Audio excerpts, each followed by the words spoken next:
So hello everybody.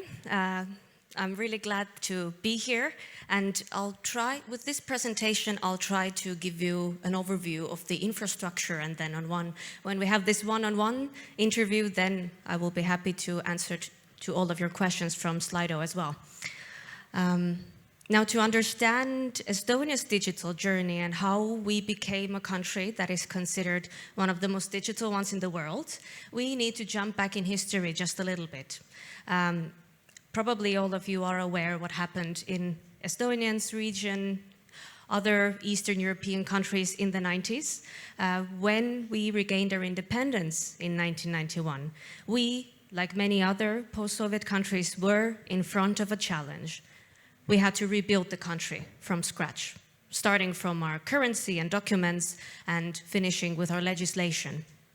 And the challenge that Estonia had is that, first of all, we have no manpower.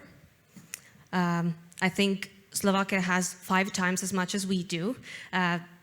And also, we have no natural resources whatsoever. So financially, we were also in a very tight situation. And that was the challenge that our leaders had to face. How do you rebuild a country with very small amount of resources, and also considering that Estonians are quite sparsely populated? So we have people living in remote corners of the country. We had people who had fled the country during Soviet times. How do you bring them together into one space where they can get access to public services and communicate with their state? And that is the whole reason why we started looking towards digital. We thought outside the box because we had to, because of those pragmatic reasons.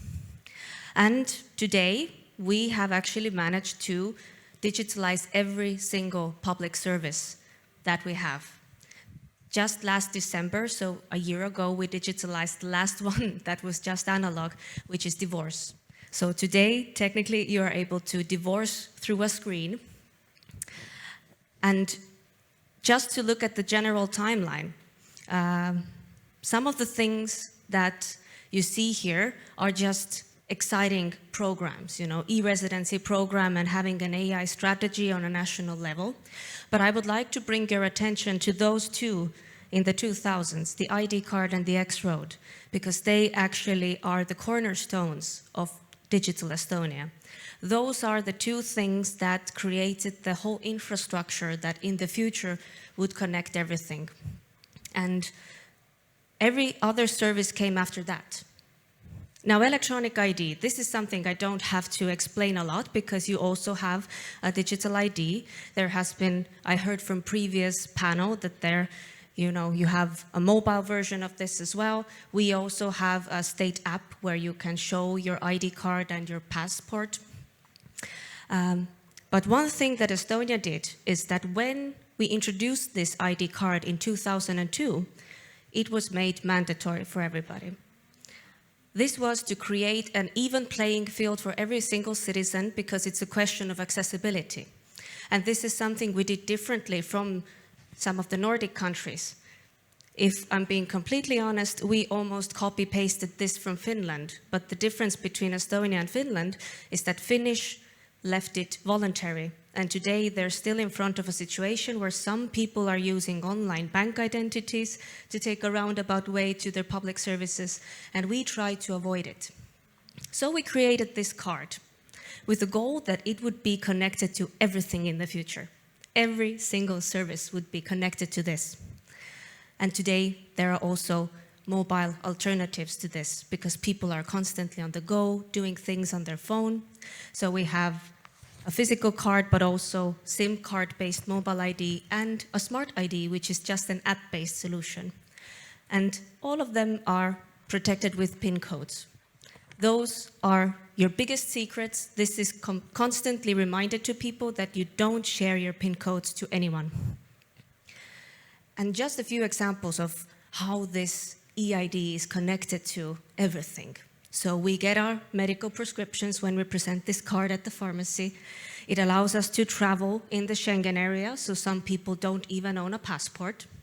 And of course, today it's also a loyalty card. So I want to get a discount at a coffee shop, I'm also using my national document. This is expected by Estonians. And one last very important point before we move on to X-Road is that this eID, even though it has a chip, it could store information.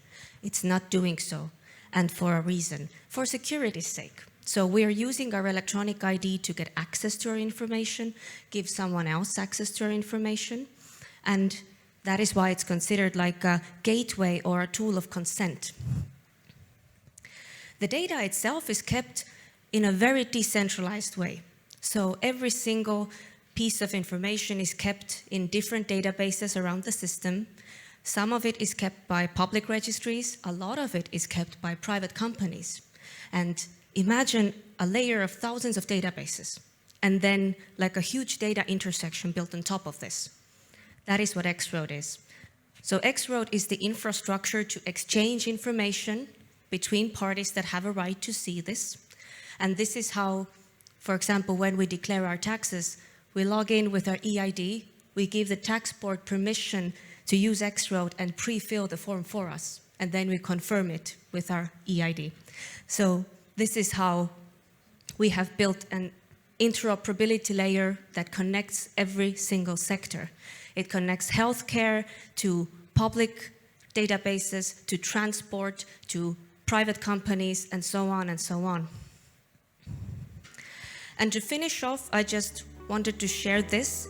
This is a very rough dividing to different eras, and you can think, where is your country on this timeline? But overall, when you look at digitalization, firstly, many countries have this digitization era, where basically you take the paper document, turn them into PDFs, and then you send it to the public officer by email.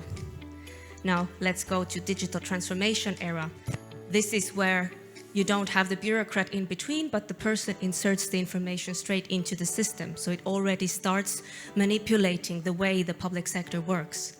And the potential is post-digital era, where you can completely automate some processes. Estonia's experience, I can give you one example. When you become a parent in Estonia, the only thing you have to do is enter your child's name into the population registry. And that is enough for the state to come and offer you childcare benefits. You don't have to apply anything yourself. And that is the potential. Thank you so much.